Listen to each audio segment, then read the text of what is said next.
There's a moment that's hard to explain unless you've felt it yourself. It's the moment you realize that the harder you push, the worse everything seems to become. You're not avoiding anything.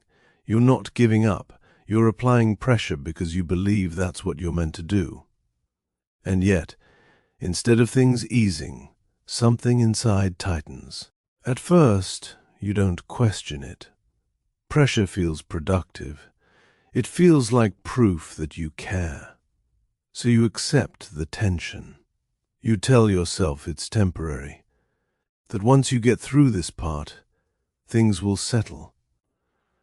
You just have to hold on a little longer. But then something changes. Your thoughts stop flowing and start looping. Rest doesn't refresh you. It makes you uneasy.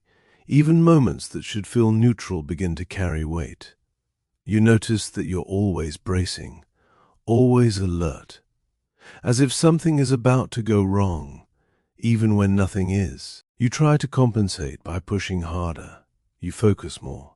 You analyze more. You tell yourself you'll relax after this is resolved. But the relief never comes. The effort that was meant to move you forward now feels like it's pinning you in place.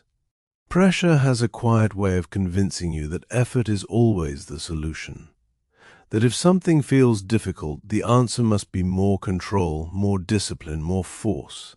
So you stay tense, because loosening feels irresponsible, because stopping feels like failure, and because no one really talks about what happens when pressure stops helping.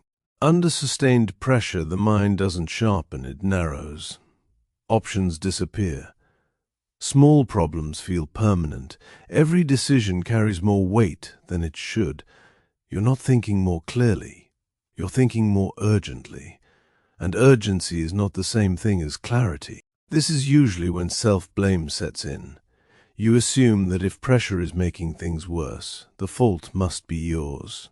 You're not strong enough, not resilient enough, not managing things properly. But pressure doesn't break things because they're weak. It breaks things because it doesn't know when to stop.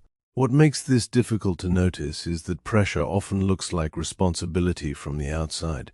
You're still functioning, still showing up, still doing what's expected. So there's no clear moment where things break, no obvious failure, just a gradual narrowing, where everything feels heavier and the margin for error disappears. You may even notice that quiet moments feel uncomfortable. Stillness doesn't feel like rest. It feels like something you're avoiding, so you keep your mind busy. You stay slightly tense. You tell yourself you'll slow down later, but later keeps moving, and the pressure never really leaves. Nothing is designed to remain under constant tension. Muscles need release. Systems need recovery. Even the strongest materials fail when strain never eases. The human mind works the same way, just more quietly. When pressure lasts too long, it changes character. Motivation turns into anxiety. Focus becomes fixation. Determination slowly erodes into exhaustion. And without noticing when it happened, you stop moving towards something meaningful and start simply trying not to fall apart. If any of this feels familiar, it doesn't mean you've failed. It means you've been carrying weight past the point where pressure could help you.